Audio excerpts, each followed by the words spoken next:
राम राम सोयराव. लोक रिकामे वाढला त्या भारत सुधारला नाही. अरे भारतानं मारण्याची तरक्की केली. त्याचं उदाहरण सांगतो तुम्हाला. आपल्या इकडल्या विद्यार्थ्याचा नीटच्या पेपरचा नंबर कुठं अबू धाबी कुठं दुबई हबीबी तिथं नंबर लागला. परीक्षा 2 दिवस पुढं राहिली. अचानक गाड्याकडं हॉल तिकीट आलं. नंबर कुठं लागला अबुधाबीला.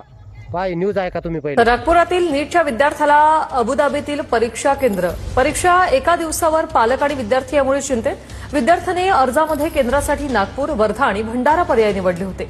पालकांकडून एनटीएच्या हेल्पलाईनवर तक्रार दाखल करण्यात आली. आणि मला तर वाटतं सगळ्या विद्यार्थ्याचे नीटचे पेपर कुठं दुबईला, कुठं ताजिकिस्तान, कुठं कझाकिस्तान, कुठं अमेरिका, कुठं अझरबैजान इकडे लागले पाहिजे. काहून आपल्या इकडं नीटचे पेपर फुटू राहिले. कमीत कमी बाहेर देशामध्ये जर सगळ्याचे नंबर लागले तर पेपर कशाला फुटतील मग. मला तर वाटतं याच्यामुळेच या लोकांना नंबर तिकडं लावले असतील.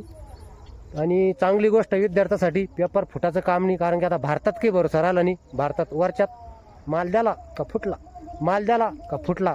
बाहेर देशात लागलं खरं म्हणजे सरकारचं आपण अभिनंदन करायला पाहिजे.